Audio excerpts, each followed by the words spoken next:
Okay, this is the overview of the final exam questions study guide. So I'm going to start with question number 1, which comes from, oh, this is actually the wrong one. Hang on, let me get the. Okay, so here's the correct one.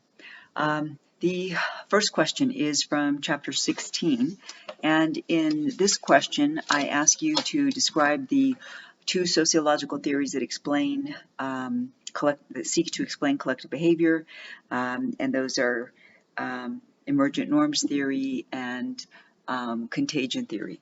And so make sure that you explain them and give some examples of how each of those theories argues. Like give an example of what emergent norm theory says, give an example of what contagion theory says. What is a social dilemma? What are the two different kinds of social dilemmas? So make sure that you define social dilemma and then the two types. Explain the difference between progressive and regressive social change. Again, make sure you're not just defining what those two different types of social change are, but then giving an example of each of them.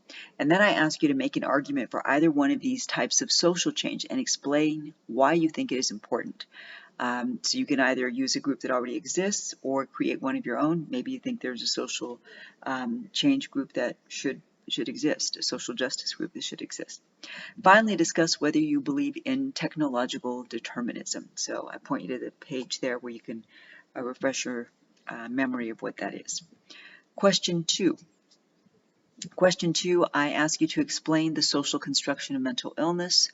Remember that we've talked about social construction throughout this course in regard to race and social construction and gender. So social construction of mental illness, how do we think of it? How do we define it as a society? Discuss how each of the three perspectives analyzes medicine and health. And again, I point you to the page where there's a cool little chart, but there's also a discussion there, just to, again, refresh your memory, and give examples to support your discussion. Discuss the social inequalities regarding health and illness. And I'm asking you to discuss all of these: race, class, gender, and food deserts. Explain the history of healthcare reform in the U.S. Do you believe that access to healthcare should be a right, or do you think that it is a privilege, and why? So there are many people who say no, it's a right. Other people who say no, it's a privilege. And so explain what you think and why you believe that. So support your ideas.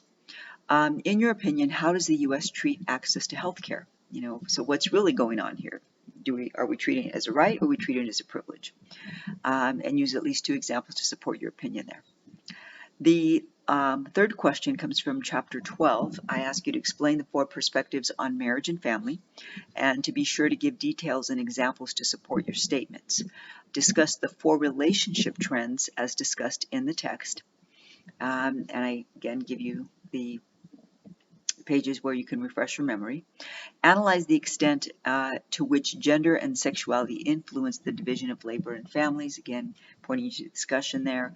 And then I gave you a link, so make sure that you read this story about gene editing that was done by a Chinese doctor on twins.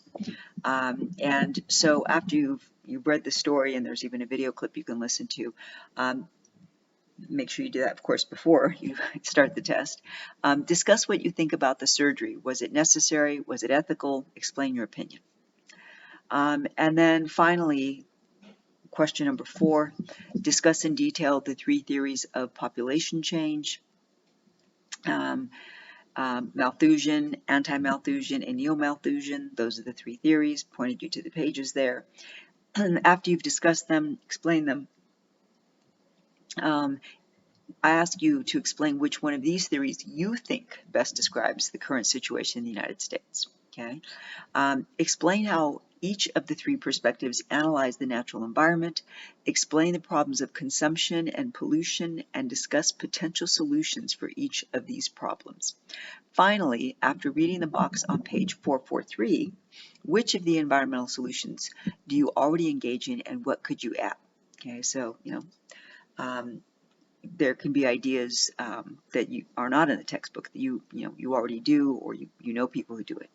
If you don't do anything to try to reduce environmental damage, explain why not and give support for your lack of action. So if you say, hey, I don't do any of this stuff, I don't want to. Okay, fine, but what's your reasoning? Why do you not want to do anything? Just curious about that, if that's your position. So those are the 4 questions. Remember, you will be assigned 2 of them randomly when you begin the test. Prepare well.